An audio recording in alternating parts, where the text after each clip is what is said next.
This channel does not promote any violent, harmful or illegal activities. All content provided by this channel is meant for an education purpose only. তিনি দুবারের সাংসদ, তাকে ঘিরে জল্পনা ক্রমেই বাড়ছে। হঠাৎই তিনি সংবাদ শিরোনামে। কার কথা বলছি ঘাটালের সাংসদ দেবের কথা। গতকাল শোনা গেল যে লোকসভা নির্বাচনের আগে দেব নাকি তিনটি সরকারি পদ থেকে ইস্তফা দিয়েছে, আর তা ঘিরে জল্পনা বাড়ছে। কিন্তু কেন হঠাৎ করে তিনি ঠিক লোকসভা নির্বাচনের আগে তিনটি সরকারি পদ থেকে ইস্তফা দিলেন?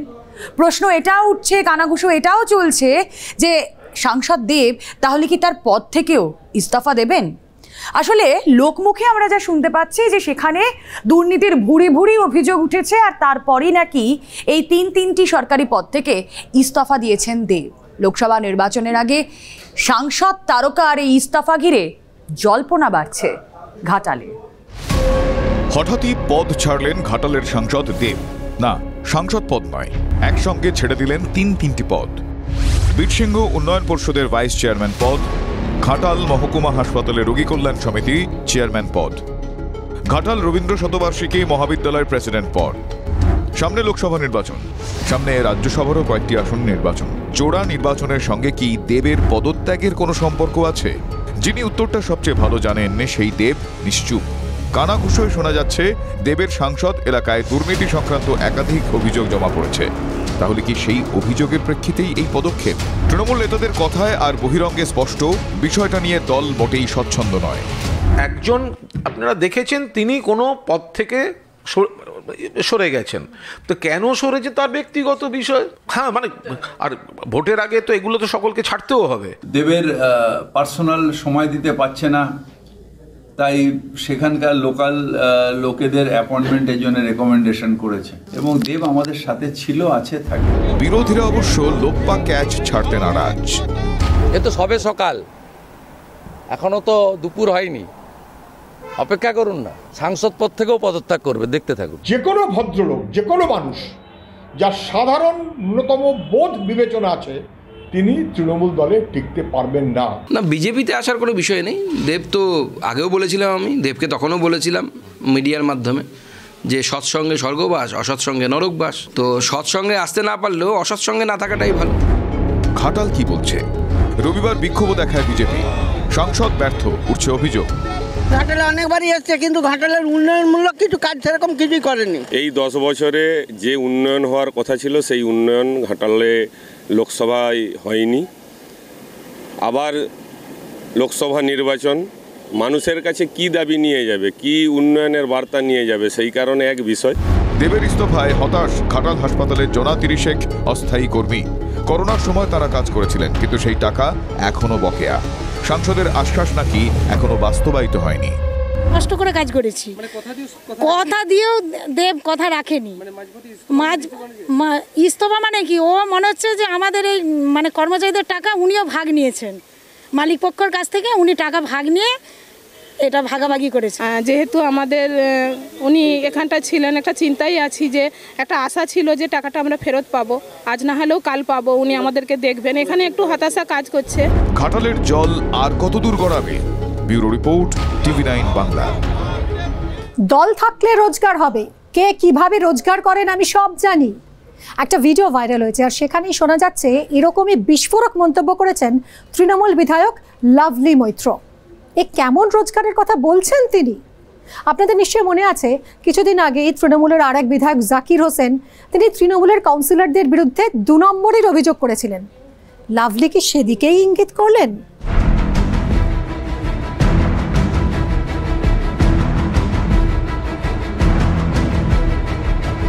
বিতর্কে লাভলি মৈত্র। সোনারপুর দক্ষিণের তৃণমূলের বিধায়ক। একটি ভাইরাল ভিডিও সামনে এসেছে, তাতে দেখা যাচ্ছে সোনারপুরের প্রতাপনগরে বুথ স্তরের সভায় বক্তব্য রাখছেন লাভলি। শুরু থেকেই দলীয় কর্মীদের উপর খাপ্পা, সভায় লোক বলতে হাতে গোনা কয়েকজন, তাতেই রাগ। 2 মাস খুব বেশি হলো, তারপরে পার্লামেন্ট ইলেকশন, তাতে একটা কর্মী সম্মেলন হচ্ছে, বুথ ভিত্তিক কর্মী সম্মেলন, সেখানে অর্ধেক লোক আসে। উন্নয়ন চলছে, কিন্তু আপনাদের নিজস্ব ফাজলামোর জন্য প্রত্যেকটা অঞ্চলে প্রত্যেকটা বুথে এমন কিছু কিছু মানুষ আছে যারা কোনো দলেরই না, সকালে তৃণমূল, রাত্রে বিজেপি, দুপুরবেলা সিপিএম। এই সমস্ত কিছু লোকের জন্য আজকে আমাদের অঞ্চলের ক্ষতি হচ্ছে। গ্রুপবাজি বন্ধ করুন। আপনাদের আজকে শেষবারের মতো আমি বলে যাচ্ছি, গ্রুপবাজি বন্ধ করুন।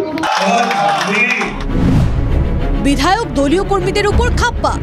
বিতর্ক এখানে নয়, বিতর্ক লাভলির পরবর্তী মন্তব্যে, যেখানে দলীয় কর্মীদের ঘুম ভাঙাতে মহৌষধি দিলেন সোনারপুর দক্ষিণের এমএলএ। কি বললেন?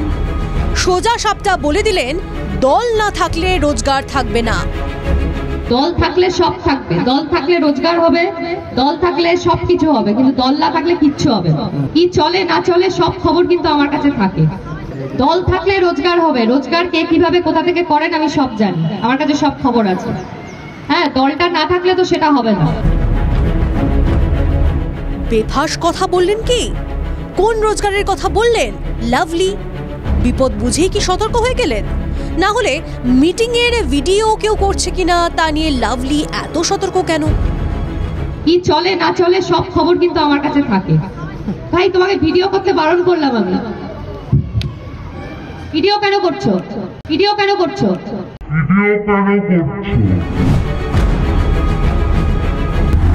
সপ্তাহখানেক আগেই জঙ্গিপুরের এমএলএ প্রাক্তন মন্ত্রী জাকির হোসেনও তো বলেছিলেন, যে কাউন্সিলরদের খাবার জুটতো না তাদের এখন 2 তলা 3 তলা বাড়ি। নিশ্চয়ই 2 নম্বরই করেছে। অনেক অনেক অনেক কাউন্সিলর আছে 2 তলা 3 তলা বাড়ি করেছে, তার বাড়িতে খাবার জুটতো না, তার মানে নিশ্চয় 2 নম্বরই করেছে। জাকিরের পর লাভলি, তৃণমূলে কি বিবেক জাগ্রত হচ্ছে? তিনি কি বলেছেন তার দায়িত্ব আমি নেব না। তৃণমূল কংগ্রেসে কোনো গোষ্ঠী নেই এবং তৃণমূল কংগ্রেস কোনো দুর্নীতিকে সাথে আপোষ করে না, তাই তৃণমূল কংগ্রেসই পারে তার দলের মন্ত্রী এবং মহাসচিবের বিরুদ্ধে 6 দিনের মাথায় পদক্ষেপ নিতে, যেটা ভারতবর্ষের আর কোনো দল করে দেখাতে পারে না। তালিকায় নাম ঢুকতে পারে মুকুল পুত্র শুভ্রাংশু রায়েরও।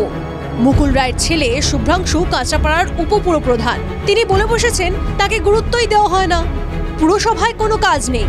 কাটমানির খেলা চলে কিনা জানতে চাইতেই অর্থপূর্ণ হাসি। পৌরসভা কি গুরুত্ব দেয় না ভাইস চেয়ারম্যান হিসাবে? না। পুরপ্রধান সেটা আমি বলবো না, ওপরে জানাবে। কাটমানির কোনো আমি জানি না।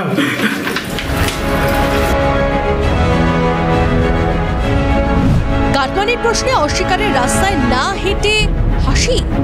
দলে অস্বস্তি কি বাড়াচ্ছেন না জাকির, লাভলি, শুভ্রাংশুরা? নাকি ভুলটাই ধরিয়ে দিচ্ছেন? চলতি শতাব্দীর শুরুতেই কলকাতাকে কাঁপিয়ে দিয়েছিল খাদিম কর্তা অপহরণের সেই খবর। তার কয়েক বছর পর এই সল্টলেক থেকে এক তরুণীকে অপহরণ করা হয়, সেই খবরও সংবাদ শিরোনামে উঠে আসে। কিন্তু আশঙ্কার কথা কি জানেন? শহর কলকাতা হোক, কলকাতা শহরতলি হোক কিংবা জেলাতে ক্রমাগতই অপহরণের খবর পাওয়া যাচ্ছে। মাঝে মধ্যে পুলিশ প্রশাসনের ভূমিকা নিয়েও প্রশ্ন উঠছে। তাহলে কোথাও গিয়ে কি বিহার, উত্তরপ্রদেশের সেই চেনা ছবি আকছার বাংলাতেও দেখা যাবে? অপহরণ কি বাড়ছে রাজ্যে? কলকাতায়, শহরতলিতে, জেলায়, হরিদেবপুরে গান পয়েন্টে রেখে ব্যবসায়ীকে অপহরণের অভিযোগ উঠেছিল। তার ঠিক আগেই ইকবালপুর থেকে এক তরুণকে অপহরণের অভিযোগ ওঠে। সাম্প্রতিক সময়ের কয়েকটি ঘটনায় এবার চোখ বোলানো যাক। নভেম্বর 2023, উত্তর 24 পরগনার মছলন্দপুর 15 বছরের ছাত্রীর দেহ উদ্ধার, অপহরণ করে ধর্ষণ ও খুনের অভিযোগ। অগস্ট 2023, মাটিগাড়া, শিলিগুড়ি 15 বছরের নাবালিকার দেহ উদ্ধার জঙ্গল থেকে, অপহরণ করে যৌন নির্যাতন, পরে মাথা থেঁতলে খুনের অভিযোগ। এপ্রিল 2023, কালিয়াগঞ্জ, উত্তর দিনাজপুর প্রাইভেট টিউশন পড়তে গিয়ে নিখোঁজ নাবালিকা, পুকুরের ধার থেকে উদ্ধার দেহ, অপহরণ ধর্ষণ করে খুনের অভিযোগ। পুলিশ জনতা খণ্ডযুদ্ধ। মার্চ 2023, কলকাতার কিলজলার শ্রীধর রায় রোড 7 বছরের নাবালিকাকে অপহরণ করে খুনের অভিযোগ।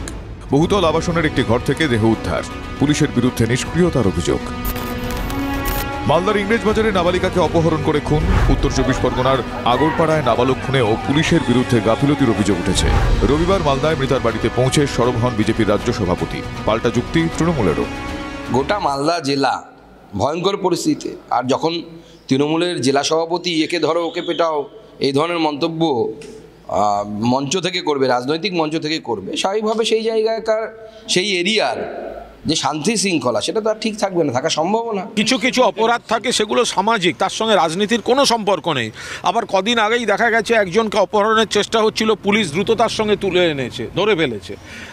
একটা দেখা গেছে মালদার এই ধরনের ঘটনা, একটা প্রতিবেশী যুবক একটা অঘটন ঘটিয়েছে একটা মেয়ের ওপর, তাকে সঙ্গে সঙ্গে অ্যারেস্ট করা হয়েছে। আইনের শাসন করা হলে দুষ্কৃতীরা কি এতটা সাহস পেত? Bureau report, TV9 Bangla. দেখলেন তো, অপহরণ বাড়ছে, আর আশঙ্কার কথা কি জানেন? খুব একটা নিশ্চিন্তে নেই পুলিশ কর্মীরাও, কারণ আইন শৃঙ্খলার এমনই অবস্থা যে পুলিশের ওপরও হামলার ঘটনা ঘটছে অবিরত। কিছুদিন আগে আপনাদেরকে নদিয়ার ছবিটা দেখিয়েছিলাম, নদিয়ার ঘটনার কথা জানিয়েছিলাম। এদিকে আবার ময়নায়, সেখানেও পুলিশের ওপর হামলার ঘটনা ঘটেছে। অন্যদিকে দক্ষিণ 24 পরগনার নরেন্দ্রপুর, সেখানেও পুলিশ আক্রান্ত। কি হচ্ছে বলুন তো? তাহলে কি পুলিশকে আর কোনো পাত্তাই দিচ্ছে না দুষ্কৃতীরা? প্রশ্ন উঠছে।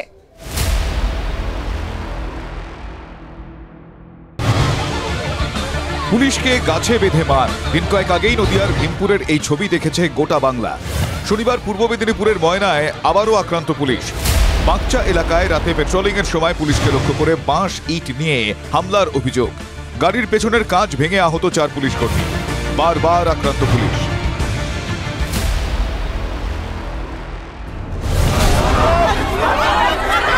রবিবার দক্ষিণ 24 পরগনার নরেন্দ্রপুরেও গ্রামবাসীদের হামলার মুখে পুলিশ। এমনই অভিযোগ। কেন পুলিশের উপর এত রাগ? জানা যাচ্ছে 4 দিন ধরে নিখোঁজ ছিলেন মহামায়াতলার বাসিন্দা ইঞ্জিনিয়ারিং পড়ুয়া অপ্রতিম দাস। পরিবারের দাবি, বিয়ে বাড়ি যাচ্ছি বলে বাড়ি থেকে বেরিয়েছিলেন অপ্রতিম। তারপর থেকেই নিখোঁজ হয়ে যান ইঞ্জিনিয়ারিং এর এই দ্বিতীয় বর্ষের ছাত্র। নরেন্দ্রপুর থানায় লিখিত অভিযোগ দায়ের করেছিল তার পরিবার। রবিবার দুপুরে ঢালিপাড়া এলাকায় একটি পুকুরে তার দেহ ভাসতে দেখেন এলাকাবাসী। এরপরই চরম উত্তেজনা ছড়ায় এলাকায়।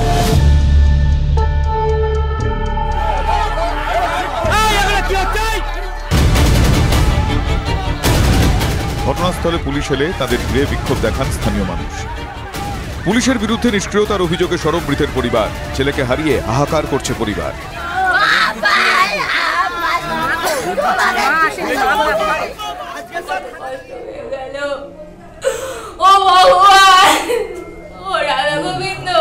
তুমি মন্দিরে কেন বসে আছো? তুমি মন্দিরে বসে বসে আমার বাবার একটু দেখলে না? রাধা গোবিন্দ কত সালের নাম আমার ভাই ওরা গিয়েছিল, তো প্রথমে বলছে 23-24 বছর ছেলে, এই সব 24 ঘন্টা না গেলে আমরা এফআইআর নিতে পারি না, আমাদের নিয়মে নেই। পুলিশের ভূমিকা নিয়ে সমালোচনা প্রাক্তন পুলিশ কর্তাদের। রাজ্যের মুখ্যমন্ত্রী উনি যাচ্ছেন উত্তরবঙ্গ সফরে, সেখানে নদিয়াতে যেভাবে মহিলারা 2জন পুলিশ কনস্টেবল বা যাই হোক পার্সোনালকে দড়ি দিয়ে গাছের মধ্যে বেঁধে যেভাবে নাকি তাদের উপর অত্যাচার করা হলো, এটাতে আইনের দিক থেকে তো অন্যায় ঠিকই, কিন্তু তারা করছে কেন এই ধরনের বহিঃপ্রকাশ? পুলিশকে অনেক বেশি সক্রিয় হতে হবে, নিষ্ক্রিয়তা ছেড়ে দিয়ে, খোলস ছেড়ে দিয়ে, এবং সাধারণ জনগণের যে কোনো প্রবলেমে আসতে হবে, না হলে কিন্তু উপায় নেই। পুলিশের ওপর ক্ষোভ বাড়ছে, স্বরাষ্ট্র দপ্তর কি নড়ে চড়ে বসবে? Bureau report, TV9 Bangla. রবিবার ছুটির দিন, কিন্তু ওদের নয়, কারণ ওদের কাছে হকের চাকরি নেই, তাই রবিবার ছুটিও নেই। তাই আজ সোজা চলে গেলেন তারা মুখ্যমন্ত্রীর বাড়ির কাছে। পরে গেলেন কুণাল ঘোষের সঙ্গে দেখা করতে। এই যে এত দৌড়দৌড়ি, এত হুটোপাটি, সত্যি আখেরে কোনো লাভ হচ্ছে কি? কোন জটে আটকে রয়েছে তাদের চাকরি? একটাই দাবি যে আমাদের দীর্ঘ 15 মাস ধরে আমরা স্টে হয়ে আছে একটা মিথ্যা কেসের মাধ্যমে, ওইটা থেকে নিষ্পত্তি চাই, আমরা স্কুলে যেতে চাই, যেহেতু আমাদের কাউন্সিলিং হয়ে আছে। তার জন্য মাননীয় মুখ্যমন্ত্রীর কাছেও আমাদের আগে টাইম দিয়েছেন। যে হলফনামা এজি স্যারকে দিতে বলেছেন, যদি সেই হলফনামা বিচারপতির কাছে গিয়ে জমা পড়ে তাহলে স্টে থাকার আর কোনো কারণই থাকবে না। যে শূন্যপদ তৈরি করে মাননীয় মুখ্যমন্ত্রী চাকরির ব্যবস্থা করে দিয়েছিলেন, সেটা যার অধিকার নেই চাকরি পাওয়ার, প্যানেলে যার জায়গা নেই, তাদের দিয়ে মামলা করিয়ে বিকাশবাবুরা আটকে দিলেন। এখন সেই আইনি জটে ওনারা প্রায় 15 মাস ওনাদের এই বিষয়টা আটকে গিয়েছে। আমি জানি ওনাদের এই টেকনিক্যাল জটিলতাটা, সেটাই যারা এটা সর্ট আউট করতে পারেন আমি তাদের দৃষ্টিগোচর করেছি এখন দেখা যাক 7 তারিখ কী হয়।